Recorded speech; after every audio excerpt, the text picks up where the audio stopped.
आजकल हर जगह एक ही बात चल रही है। बिटकॉइन $100,000 तक पहुंचने वाला है।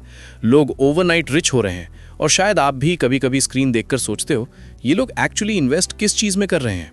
अगर आपको थोड़ा कंफ्यूजन फील होता है तो टेंशन लेने की बिल्कुल जरूरत नहीं है। आज के इस वीडियो में हम सिंपल और काम तरीके से समझने वाले हैं क्रिप्टो करेंसी की दुनिया। ये क्या होती है, कैसे काम करती है और क्या आपको इसके बारे में सीरियसली केयर करना चाहिए या नहीं। लेकिन शुरू करने से पहले एक बेसिक चीज से स्टार्ट करते हैं। एक ऐसी चीज जो हम सबको लगता है कि हमें ऑलरेडी समझ आती है, मनी। अपनी लाइफ का ज्यादा हिस्सा हमने मनी को एक सिंपल चीज के रूप में देखा है। या तो वॉलेट में फिजिकल कैश होता है या फिर बैंक अकाउंट में कुछ नंबर्स दिखते हैं।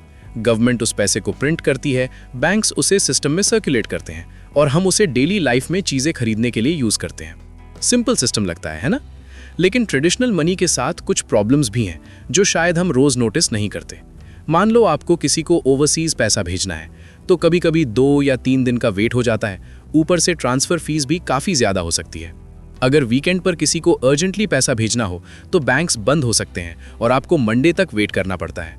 और फिर एक मोमेंट ऐसा भी था हिस्ट्री में जब लोगों का बैंक्स पर ट्रस्ट हिल गया था। 2008 का फाइनेंशियल क्राइसिस, जब दुनिया के कई बड़े बैंक्स कोलैप्स होने के एज पर आ गए थे और पूरा फाइनेंशियल सिस्टम ऑलमोस्ट क्रैश हो गया था। इसका मतलब यह है कि ट्रेडिशनल मनी का सिस्टम काफी हद तक मिडलमैन पर डिपेंड करता है, जैसे बैंक्स, गवर्नमेंट्स और पेमेंट प्रोसेसर्स, जो बीच में होते हैं और डिसाइड करते हैं कि पैसा कैसे मूव होगा और कब मूव होगा। और इसी प्रॉब्लम को सॉल्व करने के आइडिया से क्रिप्टो करेंसी का कॉन्सेप्ट आया। अगर बिल्कुल सिंपल लैंग्वेज में समझें तो crypto currency basically digital money है जो बैंक्स या गवर्नमेंट्स के बिना भी काम कर सकता है। इसे आप इंटरनेट के एरा के लिए डिजाइन की गई मनी भी कह सकते हो। सबसे पहली और सबसे फेमस क्रिप्टो करेंसी है बिटकॉइन। बिटकॉइन को 2009 में क्रिएट किया गया था एक मिस्टीरियस पर्सन या ग्रुप के द्वारा, जिसका नाम दिया गया सतोशी नाकामोटो। इंटरेस्टिंग बात यह है कि आज तक किसी को भी एग्जैक्टली नहीं पता कि ये पर्सन कौन है। बिटकॉइन का आइडिया उस टाइम आया जब 2008 फाइनेंशियल क्राइसिस के बाद बैंक्स पर ट्रस्ट काफी लो हो गया था। और बिटकॉइन का मेन क्वेश्चन सिंपल था, क्या हम ऐसा मनी सिस्टम बना सकते हैं जहां ट्रस्ट किसी इंस्टीट्यूशन पर नहीं बल्कि टेक्नोलॉजी पर हो। बिटकॉइन के बाद हजारों और क्रिप्टो करेंसीज भी क्रिएट हुई हैं। शायद आपने कुछ नाम पहले ही सुने होंगे, जैसे इथीरियम, डोजकॉइन और सोलाना। इन्हें अक्सर ऑल्ट कॉइन्स कहा जाता है, यानी ऑल्टरनेटिव कॉइन्स। इन सब का सिस्टम थोड़ा अलग हो सकता है, लेकिन बेसिक आइडिया ऑलमोस्ट सेम रहता है।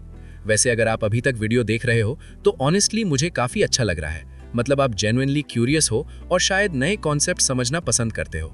तो एक छोटा सा काम कर लो, वीडियो को लाइक कर दो और चैनल को सब्सक्राइब भी कर लो। मैं वेट करता हूँ। Thanks a lot. चलिए अब आगे बढ़ते हैं। अब सवाल आता है, क्रिप्टो करेंसी एक्चुअली काम कैसे करती है। यहाँ पर एंट्री होती है एक टेक्नोलॉजी की जिसका नाम है ब्लॉकचेन। और ऑनेस्टली ये आइडिया काफी जीनियस है। इमेजिन करो एक जायंट पब्लिक स्प्रेडशीट जिसमें हर ट्रांजैक्शन रिकॉर्ड होता है जो भी उस क्रिप्टो करेंसी के साथ कभी हुआ हो। अब एक और इंटरेस्टिंग चीज इमेजिन करो, ये स्प्रेडशीट किसी एक कंप्यूटर पर स्टोर नहीं है बल्कि दुनिया भर के हजारों कंप्यूटर्स पर स्टोर्ड है और सब एक साथ अपडेट होते रहते हैं। इसी सिस्टम को हम ब्लॉकचेन कहते हैं। एक सिंपल एग्जाम्पल लेते हैं। मान लो मुझे आपको एक बिटकॉइन भेजना है।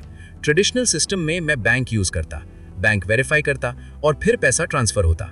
लेकिन क्रिप्टो में मेरा ट्रांजैक्शन पूरा नेटवर्क के कंप्यूटर्स को ब्रॉडकास्ट हो जाता है। इन कंप्यूटर्स को नोड्स कहा जाता है।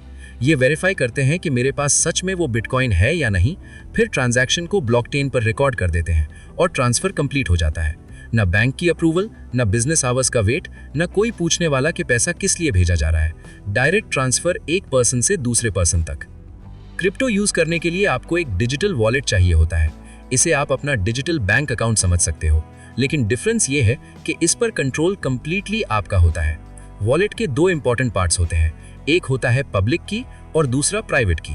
पब्लिक की बेसिकली आपका अकाउंट नंबर जैसा होता है जो आप किसी के साथ शेयर कर सकते हो अगर वो आपको क्रिप्टो भेजना चाहता है। प्राइवेट की एक पासवर्ड जैसा होता है और इसे कभी भी किसी के साथ शेयर नहीं करना चाहिए। अगर किसी को आपकी प्राइवेट की मिल गई तो वो आपका सारा क्रिप्टो एक्सेस कर सकता है। और यहाँ एक इंपॉर्टेंट बात याद रखना, क्रिप्टो में कोई कस्टमर सपोर्ट हेल्पलाइन नहीं होती। अगर पैसा चला गया तो उसे वापस लाना ऑलमोस्ट इम्पॉसिबल हो जाता है।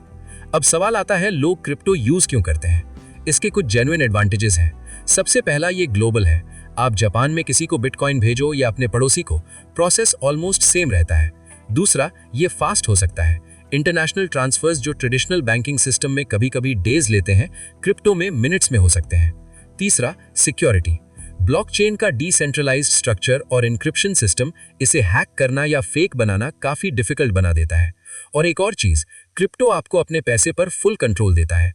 कोई बैंक आपका अकाउंट फ्रीज नहीं कर सकता और कोई आपको नहीं बताता कि पैसा कैसे स्पेंड करना है। लेकिन सब कुछ परफेक्ट भी नहीं है। क्रिप्टो के साथ कुछ सीरियस रिस्क्स भी होते हैं। सबसे बड़ा रिस्क वॉलेटिलिटी है। कभी-कभी बिटकॉइन की प्राइस एक ही दिन में 10% या उससे ज्यादा ऊपर नीचे हो सकती है। दूसरा, अभी भी क्रिप्टो हर जगह एक्सेप्ट नहीं होता। आप हर ग्रोसरी स्टोर पर जाकर डोजकॉइन से पेमेंट नहीं कर सकते। तीसरा, लर्निंग कर्व। वॉलेट मैनेज करना, एक्सचेंजेस समझना और कीज हैंडल करना बिगिनर्स के लिए कंफ्यूजिंग हो सकता है। और ऑनेस्टली, क्रिप्टो की रेपुटेशन भी मिक्स्ड रही है। कभी-कभी इल्लीगल एक्टिविटीज या स्कैम्स में भी इसका नाम आया है। अब अगर किसी को क्रिप्टो लेना हो तो सबसे सिंपल तरीका होता है क्रिप्टो एक्सचेंजेस यूज करना। प्लेटफॉर्म्स जैसे कॉइनबेस या बाइनांस बेसिकली क्रिप्टो के स्टॉक मार्केट जैसे प्लेटफॉर्म्स होते हैं। आप अकाउंट क्रिएट करते हो, बैंक कनेक्ट करते हो और नॉर्मल मनी से क्रिप्टो बाय कर सकते हो। अर्ली डेज में लोग अपने होम कंप्यूटर से बिटकॉइन माइनिंग भी करते थे। माइनिंग का मतलब होता है कंप्यूटिंग पावर यूज करके ट्रांजैक्शंस वेरीफाई करना और ब्लॉकचेन में ऐड करना, जिसके रिवॉर्ड के रूप में नया क्रिप्टो मिलता है। लेकिन आज के टाइम पर माइनिंग काफी एक्सपेंसिव हो चुकी है, क्योंकि इसके लिए स्पेशलाइज्ड मशीन्स और बहुत इलेक्ट्रिसिटी चाहिए होती है। इसलिए एवरेज लोगों के लिए माइनिंग करना अब इजी नहीं रहा। कुछ लोग क्रिप्टो डायरेक्टली अर्न भी करते हैं, जैसे जॉब्स जहां पेमेंट क्रिप्टो में होता है या कुछ एप्स जो छोटे रिवॉर्ड्स क्रिप्टो में देते हैं। अब सबसे ऑब्वियस रीजन, लोग क्रिप्टो में इन्वेस्ट क्यों करते हैं? सबसे पहला आंसर है पोटेंशियल रिटर्न्स। बिटकॉइन जब स्टार्ट हुआ था तब उसकी वैल्यू ऑलमोस्ट 0 के बराबर थी और कुछ टाइम में उसने tens of thousands of dollars तक की प्राइस देखी थी। अर्ली इन्वेस्टर्स ने लाइफ चेंजिंग मनी बनाया। कुछ लोग जेन्युइनली टेक्नोलॉजी पर बिलीव करते हैं और उन्हें लगता है कि डिसेंट्रलाइज्ड फाइनेंस फ्यूचर हो सकता है। कुछ इन्वेस्टर्स क्रिप्टो को अपने पोर्टफोलियो का एक एक्स्ट्रा पार्ट बना देते हैं, स्टॉक्स, बॉन्ड्स और रियल एस्टेट के साथ। लेकिन सच कहूं तो एक फैक्टर और भी होता है, फोमो, यानी फियर ऑफ मिसिंग आउट। जब आप सुनते हो कि किसी रिलेटिव ने किसी रैंडम कॉइन से लाखों कमा लिए, तो नेचुरली माइंड में थॉट आता है, क्या मुझे भी ट्राई करना चाहिए?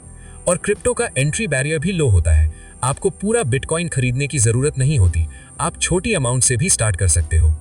अब लास्ट और सबसे इंपॉर्टेंट क्वेश्चन, क्या आपको क्रिप्टो में इन्वेस्ट करना चाहिए? सच कहूं तो क्रिप्टो करेंसी एक इंटरेस्टिंग कॉम्बिनेशन है। एक साइड पर ये रेवोल्यूशनरी टेक्नोलॉजी हो सकती है और दूसरी साइड पर ये काफी स्पेक्युलेटिव भी हो सकती है। हो सकता है ये फ्यूचर ऑफ फाइनेंस बन जाए और हो सकता है कल मार्केट क्रैश भी हो जाए। अगर कोई क्रिप्टो में इन्वेस्ट करने का सोच रहा है तो कुछ सिंपल बातें याद रखनी चाहिए। सबसे पहला, सिर्फ उतना पैसा इन्वेस्ट करो जो लूज करने का रिस्क आप ले सकते हो। दूसरा, रिसर्च करो। हर क्रिप्टो करेंसी एक जैसी नहीं होती। कुछ प्रोजेक्ट्स स्ट्रॉन्ग टेक्नोलॉजी पर बेस्ड होते हैं और कुछ सिर्फ हाइप पर चल रहे होते हैं। तीसरा, लॉन्ग टर्म माइंडसेट रखो, क्योंकि अगर आप हर रोज प्राइस चेक करोगे तो वॉलेटिलिटी आपको स्ट्रेस दे सकती है। और सबसे इंपॉर्टेंट, डाइवर्सिफाई करो। अगर आप क्रिप्टो में बिलीव करते हो तो भी ये आपकी ओनली इन्वेस्टमेंट नहीं होनी चाहिए। End of the day, crypto currency एक इंटरेस्टिंग एक्सपेरिमेंट है, मनी और टेक्नोलॉजी के बीच का। फ्यूचर में ये फाइनेंस का मेन सिस्टम बनेगा या सिर्फ हिस्ट्री का एक स्मॉल चैप्टर बनकर रह जाएगा, ये अभी किसी को नहीं पता। लेकिन एक बात पक्की है, अगर आप आज क्रिप्टो को समझ रहे हो तो आप ऑलरेडी काफी लोगों से एक स्टेप आगे हो, क्योंकि ब्लॉकचेन टेक्नोलॉजी सिर्फ फाइनेंस नहीं बल्कि कई इंडस्ट्रीज को चेंज कर रही है। अगर आपको ये वीडियो हेल्पफुल लगा हो तो चैनल को सब्सक्राइब करना मत भूलना। और वीडियो देखने के लिए थैंक यू सो मच।